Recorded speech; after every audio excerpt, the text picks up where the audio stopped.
This is Auto User Guide, where we help you understand your vehicle better.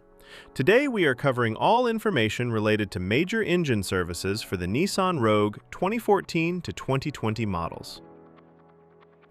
Service intervals. Engine oil needs to be changed every 75,000 to 10,000 miles, which comes out to around 12,000 to 16,000 kilometers. If you drive in tough conditions or put a lot of load on your engine, sticking to the lower end of that range is the better call. Engine coolant has a much longer life.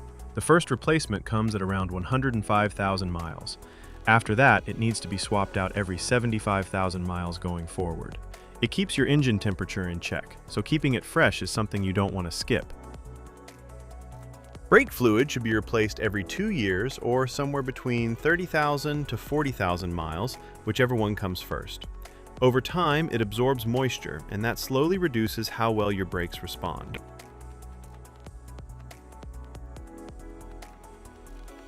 Engine oil. Engine oil capacity. Alright, so when it comes to engine oil capacity, the amount your car needs depends on the size of its engine. Not every engine drinks the same. If your car runs a 2.5-liter four-cylinder engine, the total oil capacity, including the filter, is 4.9 US quarts, which comes out to about 4.6 liters. Recommended engine oil. Now let's talk about which engine oil you should be using. The recommendation is to go with a genuine engine oil, or any good quality commercial engine oil, if it matches the right type and viscosity for the temperature in your area. That last part matters more than people realize.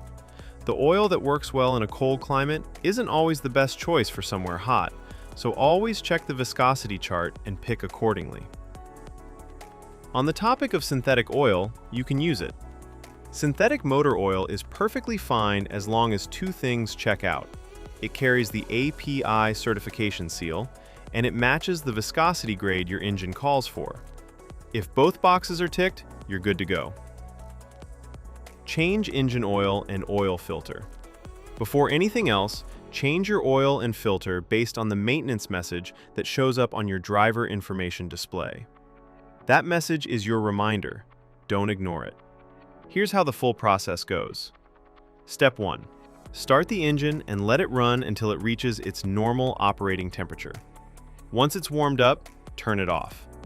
Warm oil drains out much more easily than cold oil. Step 2. Open the hood and take off the engine oil fill cap. This helps the oil drain smoothly by allowing air in. Step 3.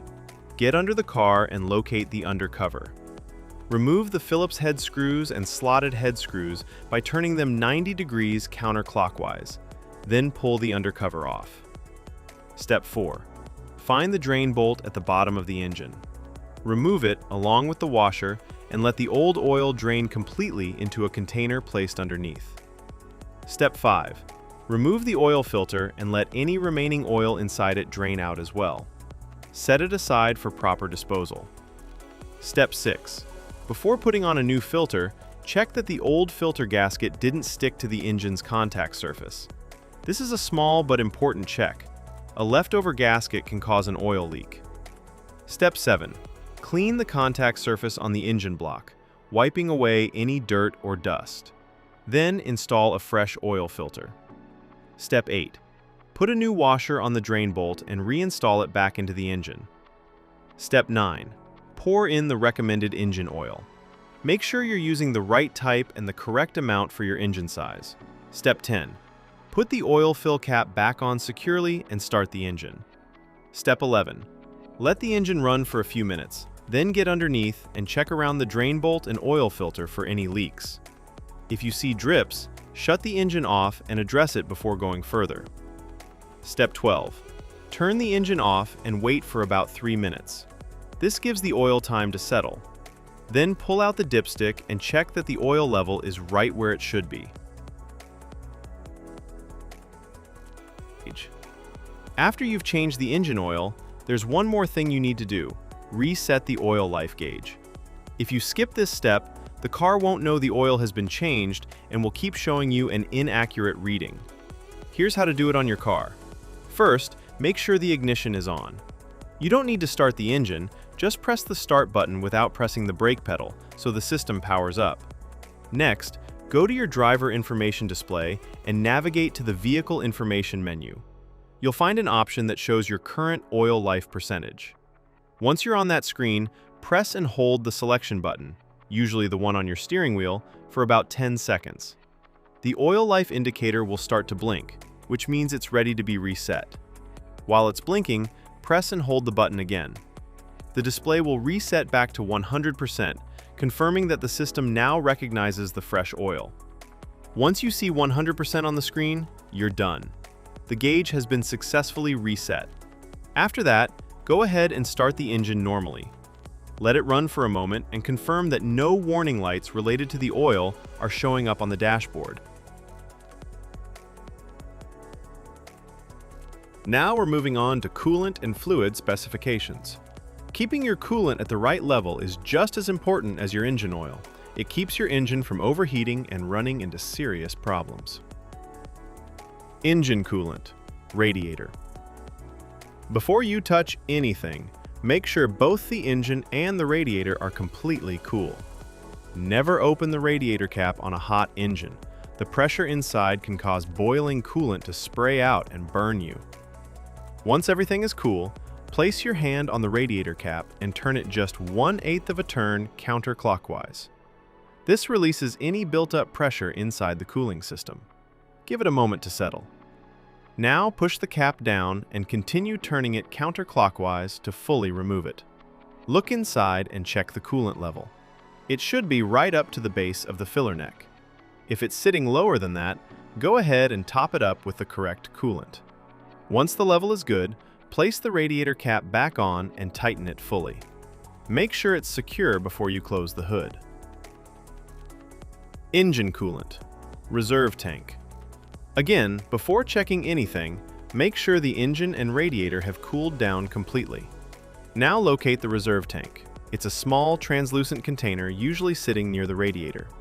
Look at the side of the tank and check where the coolant level sits. If it's below the minimum mark, add the specified coolant slowly until it reaches the maximum mark. Don't go above it. Once the level is good, take a moment to inspect the cooling system for any leaks. Look around the hoses, the radiator, and the reserve tank itself. If you notice any drips or wet spots, that's something that needs attention before you drive the car. Now, let's talk about replacement of brake fluid. Checking your brake fluid is straightforward.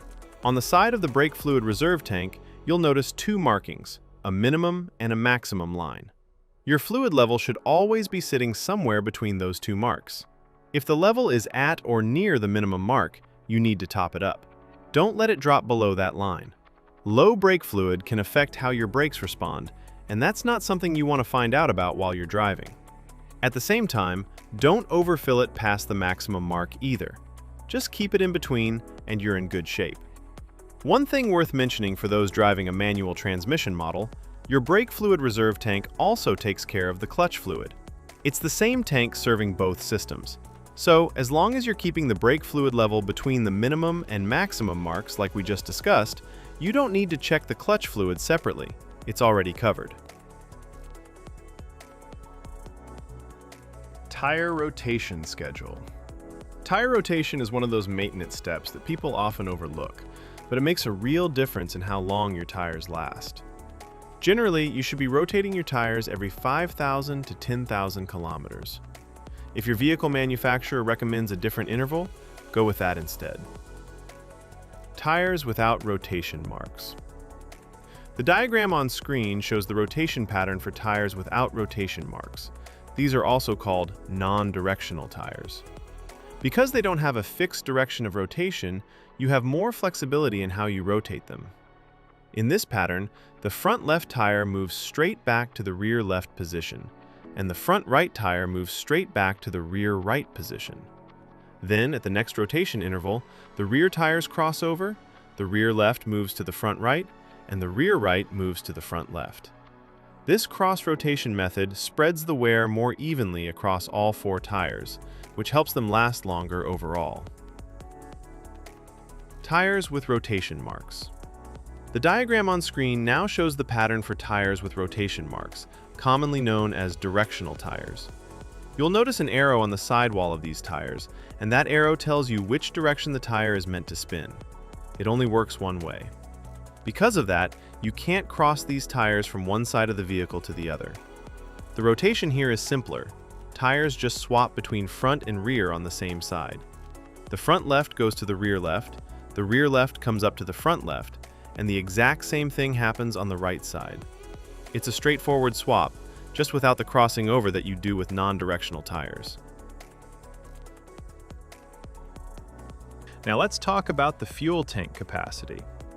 Your fuel tank holds a total of 14.5 US gallons, which is equal to 55 liters. Thanks for watching this video. I really hope it helped you understand things a little better. If you found it useful, give it a like. And if you haven't subscribed yet, hit that subscribe button so you don't miss the next one. Drop your thoughts or questions in the comments below. I'd love to hear from you. It genuinely means a lot.